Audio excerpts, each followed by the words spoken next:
कथेचं नाव आहे एक टॅक्सी दोन प्रवासी। ठिकाण कुठलंसं शांत, वेळ अर्ध्या रात्रीची। टॅक्सीतून दोन जण उतरले, एकमेकांना अनोळखी, अगदी रात्रीच भेटलेले, पण एकाच गुंत्याने त्यांना एकत्र आणलेलं। रक्त गोठवून टाकणारी थंडी होती। टॅक्सीतून पाय खाली टाकवेना, पण माणुसकीच्या नात्याने अर्ध्या रात्री देव माणसासारखा भेटलेला टॅक्सी ड्रायव्हर इथवर सोडतो असं स्वतःहून म्हटल्यामुळे त्यांचं भावलेलं। अशातच त्याला अमक्या ठिकाणी सोड म्हणणं वावगं ठरणार होतं आणि उजाडायला जेमतेम काहीच तास उरल्यामुळे त्यांच्यासाठी सोयीचंही जाणार होतं। ते उतरले, टॅक्सी चालकाला धन्यवाद केला आणि उपकृत नजरेनं जात्या टॅक्सीला नजर भरून पाहिले। मागच्या काचेवर लावलेला रेडियमचा एक महाराजांचा फोटो आशीर्वाद देण्यासाठी उंचावलेला होता। रात्रीच्या चांदण्यातून तो चमकून गेला। दोघांनी एकमेकांना पाहिलं, दूरवर आठवून पाहिलं, पण त्यांनी कधीच एकमेकांना पाहिलं नव्हतं। पण आज मात्र खूप वर्षांची ओळख असल्यासारखं वाटलं त्यांना। संभाषणाची सुरुवात करावी म्हणून एक जण बोलला, माझं नाव जोसेफ आणि तुमचं? दुसरा इसम म्हणाला, मी जतीन। जोसेफ, चला तिथे शेकोटी दिसते, आपण तिकडे जाऊया। जतीन, हो, थंडी पण खूप आहे, तिथे गप्पाही मारता येतील। ते शेकोटीजवळ गेले, पण तिथे कुणीच नव्हतं। तिथं त्यांना एका सिगरेटचं पाकिट मिळालं, अत्यंत महागड्या ब्रँडचं, पण कुणाचं का असेना, आपल्याला काय असा विचार करून दोघांनी सिगारेटी तोंडाला लावल्या। आता जरा बरं वाटलं त्यांना। जतीन, मी एक जनावरांचा व्यापारी आहे, त्यासाठी टेम्पो भरून जनावरे नेलेली। मी दुचाकीवर मागून होतो, टेम्पो पुढे निघून गेला, पण माझी गाडी ऐन घाटात बंद पडली आणि फोनचं नेटवर्कही नसल्यामुळे मला कुणाशी संपर्क साधता आला नाही। पण एवढ्या रात्री तू तिथे कसा? जोसेफ, मी एवढ्या सहज तिथे आलो नव्हतो, माझा तर नेहमीचा रस्ता देखील नव्हता तो, पण नेमका तो रस्ता बंद आहे असं कळालं आणि मला घाटातून जावं लागलं। माझी गाडीही घाटाच्या थोडी पुढेच बंद पडलेली। बरेच तास मी पण तिथेच अडकून पडलो होतो। जतीन, मग तू माझ्या आधीच आलेला असशील, कारण मी एकही गाडी जाताना पाहिली नाही। जोसेफ, होय, कदाचित अंधार वाढल्यानंतर मात्र माझी गालबेल सुरू झालेली। घरी तर उशीर होईल म्हणून सांगितलं होतं, त्यामुळे तिकडून कुणी शोधत येईल ही आशाच नव्हती। जतीन, हो ना, म्हटलं तर रात्रीचाच प्रश्न होता, पण 4-5 तास उलटून गेले तरी एकही वाहन नाही, हे जरा अनाकलनीयच नाही का? जोसेफ, अहो, त्यात न कळण्यासारखं काहीच नाही, खूप मोजकी वाहनं जातात तिथून आणि रहदारीही नसतेच कधी तिकडे। जतीन, मग टेम्पो ड्रायव्हरने मला तिकडून का नेले असेल? माझी जनावरे घेऊन पळून तर गेला नसेल ना? जोसेफ, असू शकतं तसंही, नाहीतर तो तरी आलाच असता ना तुम्हाला शोधत। जतीन, आता इथून निघाल्याशिवाय आणि सकाळ झाल्याशिवाय मार्ग नाही सापडणार। जोसेफ, मी घाटात आजूबाजूला कोणी आहे का म्हणून शोधायला रस्त्याने जरा मागे आलो, तर तिथे तुम्ही दिसलात आणि मला जरा हायसं वाटलं। अगोदर वाटलं कुणी लुटारू तर नसेल, पण नंतर संशय दूर झाला। जतीन, बरंच केलंस, मी पुरता भांबावून गेलो होतो। तशा अंधारात अन दाट झाडीत सोबतीला कुणीतरी आहे म्हटल्यावर जीवात जीव आला माझ्या। तर अशा प्रकारे ते दोघे भेटले होते आणि अचानक ही टॅक्सी देवदूत म्हणून आली होती। गप्पा मारत सिगारेटचे झुरके मारून दोघे मुटके होऊन तिथे झोपी गेले। सकाळ झाली, दोघेही उठून बसले। आता एकमेकांचे चेहरे स्पष्ट बघितले आणि पाहून हसले देखील। सभोवार जरा नजर टाकली। जतीन, जवळजवळ ओरडतच, शेकोटी कुठे आहे? जोसेफ, अरेच्चा, विजली म्हणावं तर राखही नावाला राहिली नाही आणि सिगारेटचं पाकिट? जतीन, तेही नाही, साधी थोटकंही नाहीत, हा काय प्रकार आहे? दोघेही डोळे चोळत उठले आणि कदाचित आपणच झोपेत जागा बदलली असेल म्हणून इकडे तिकडे हिंडून आले, पण शेकोटीचं नावही नव्हतं। आता मात्र ते दोघे घाबरले।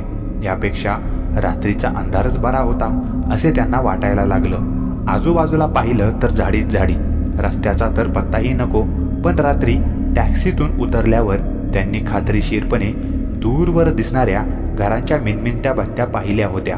आणि सकाळी इथे झाडी कशी?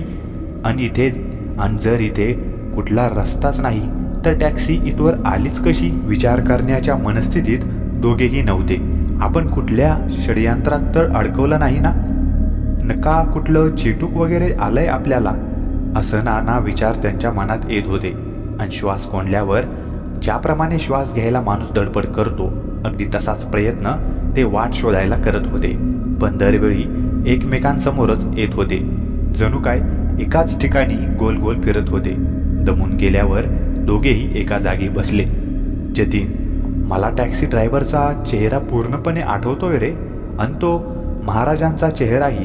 हां, तो महाराज ओळखीचा नव्हता, पण त्याखाली काहीतरी लिहिलं होतं. आठवतंय का तुला? जोसेफ, मी नाही पाहिलं. जतीन, हां आठवलं. तिथं लिहिलं होतं, मला मुक्ती दे. काय बरं अर्थ असेल त्याचा? आणि आता आपण इथून बाहेर कसं निघणार? जोसेफ, थोड्या वेळ वाट पाहूया, कदाचित स्वतःहून काहीतरी घडेल. जतीन, मलाही तसंच वाटतं. जतीन तंद्रीत हरवला. दुपार टळून गेली, पण त्याच्या पोटाने त्याच्या मेंदूला भूक लागलेलं कळू दिलं नव्हतं. जतीन व्यापारी होता, हुशार होता. विचार करत करत तो जोसेफला निहाळत होता. जतीन स्वतःशीच पुटपुटला, कमाल आहे ना, कालपर्यंत हा कुठे कोण होता आपल्या आयुष्यात. त्याचं येणं हा खरंच योगायोग असेल का?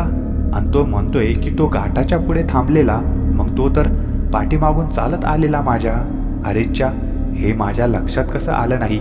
बुडत्याला ओंडक्याचा आधार भेटला, पण बुडत्याला ओंडका जिकडे जाईल तिकडेच जावं लागतं. जतीनला वाटलं हे सगळं जोसेफच घडवून आणतोय. जोसेफला केंद्रस्थानी ठेवलं तर हीच शक्यता जास्त होती. एकदम त्याच्या डोक्यात एक विचार चमकून गेला आणि तो जवळजवळ ओरडलाच मोठ्याने, हे कसं शक्य आहे? जोसेफ धावतच त्याच्याजवळ आला. जतीन एवढा का दचकला म्हणून त्याच्या पाठीवर हात ठेवला. तसं जतीननं खांदा झटकला आणि त्याच्यापासून 2 हातावर सरकला. असेल काहीतरी म्हणून खांदे उडवले आणि दुसरीकडे तोंड केले. मगाशी जतीन चमकला कारण त्याला जोसेफच्या आणि ड्रायव्हरच्या चेहऱ्यात बरंच साधर्म्य वाटून गेलेलं. किंबहुना तो ड्रायव्हर म्हणजे दाढी मिशी लावलेला जोसेफच होता असंही वाटून गेलेलं. पण असा वेड्यासारखा विचार करण्यात काही अर्थ नव्हता, कारण एकाच वेळी एक माणूस 2 अवतारात कदापि अशक्यच. अन घाटात जोसेफ पाठीमागून आल्यासारखं वाटलं असेल, कारण की मीच कदाचित उलट दिशेला तोंड करून थांबलेला असेल. शेवटी सगळा अंधाराचाच खेळ होता. हे कोडं तर सुटलं होतं, पण मग काय बरं असेल हे कोडं? जतीन चक्रावून गेला. परत जोसेफ शेजारीच जाऊन बसला. जोसेफ, मला तर वाटतं हे स्वप्नच आहे बहुधा, कारण हे सत्य असलं तर आपल्याला हानी पोचवण्यासाठीच घडत असतं. पण तसं अजून काहीच घडलेलं नाही.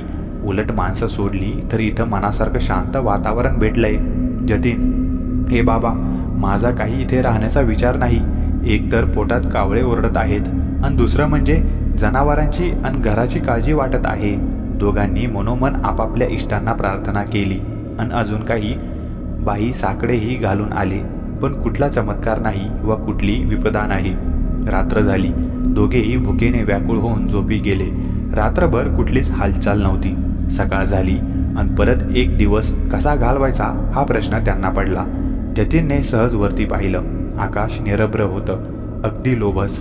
त्याला पाहत पाहत अंतराळाचा बिंदू गाठावा आणि बेंबीच्या देठापासून ओरडून लोकांना आम्हाला इथून बाहेर काढा असं ओरडावंसं वाटलं. पळ 2 पळाचा वेळ गेला असेल तोवर एक टपोरा थेंब त्याच्या कपाळावर पडला. पाठोपाठ दुसरा, तिसरा आणि एकदम शिंतोडे पडायला लागले. तसं आजूबाजूची झाडी मागे मागे सरकत असल्याचं त्याला जाणवलं. मान वळवली तर एकाएकी रोडही दिसायला लागला. त्याच्या जवळच असणाऱ्या जोसेफचीही तीच अवस्था. आता तर लोकही स्पष्ट दिसायला लागले, ओळखीचे चेहरे दिसायला लागले.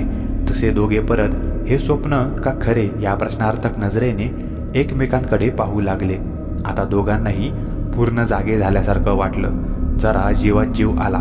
आपण इथून परत जाऊ का नाही ही आशाच नाहीशी झाली होती. त्याची बायको जवळ आली आणि म्हणाली, टेम्पो ड्रायव्हरमुळे तुम्ही इकडेच असाल असं कळालं. फोन तर लागतच नव्हता, पण रोडजवळ 2 गाड्या सापडल्यामुळे पोलिसांनी कसून तुमचा शोध घेतला. तेव्हा सापडलात आत झाडीत. जोसेफच्या घरच्यांचीही तीच प्रतिक्रिया. पाठोपाठ पोलिसांचा गोंधळ ऐकू यायला लागला. ॲक्सिडेंट झालेली एक टॅक्सीही सापडली होती अनपेक्षितपणे. ट्रकमध्ये चढवलेली टॅक्सी पाहताच दोघे चमकले. मूक नजरेने एकमेकांकडे पाहिले. जतीनने धाडस करून एक जणाला विचारले, किती दिवसांपूर्वी झाला असेल हा ॲक्सिडेंट? तो इसम उत्तरला, साधारण 6-1 महिन्यापूर्वी झाला असेल. तेव्हापासून काहीच थांगपत्ता लागत नव्हता टॅक्सीचा. आता मात्र त्यांची ततपत चालू झाली, कारण आता त्यांना टॅक्सीवरचा ड्रायव्हर ओळखीचाही वाटलेला. अन त्याचा ड्रायव्हर? घाबरत जोसेफने विचारले. इसम, त्याचा फक्त सांगाडा सापडलाय. आता मात्र दोघेही घामाघूम झाले आणि परत बेशुद्ध पडले. त्यांना दवाखान्यात नेलं गेलं. एका विलक्षण प्रवासातला साथीदार आता पूर्णार्थाने ओळखीचा झालेला होता.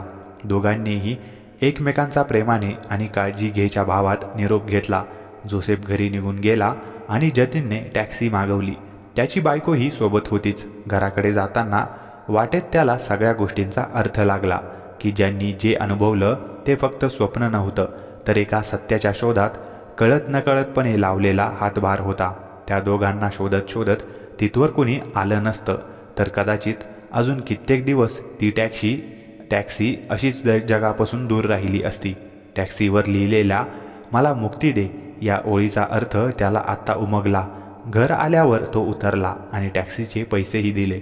एका कोड्यातून सुखरूप सुटका झाली म्हणून निश्वास टाकून पाठमोऱ्या टॅक्सीकडे पाहिलं आणि तो पाहतच राहिला. त्यावर लिहिलं होतं, धन्यवाद, मुक्ती मिळाली. मित्रांनो आणि मैत्रिणींनो, तुम्हाला एक छोटीशी विनंती आहे की मी एक स्पर्धा परीक्षेची तयारी करणारा एक विद्यार्थी आहे. अभ्यास करता करता थोडाफार आर्थिक हातभार लागावा म्हणून साईड बाय साईड मी हे एक यूट्यूब चॅनल चालवत आहे. जर तुम्हाला माझे व्हिडिओज आवडत असतील तर तुमच्या स्वइच्छेने तुम्हाला जेवढी आर्थिक मदत करता येईल तेवढी तुम्ही करू शकता. यात सर्वस्वी तुमची इच्छा आहे. तसेही मी तुमच्यासाठी दररोज नवीन नवीन रोमांचक कथा घेऊन येतच राहील. फोनपे, गुगल पे करण्यासाठी तुम्ही या नंबरवर मला आर्थिक मदत पाठवू शकता. धन्यवाद.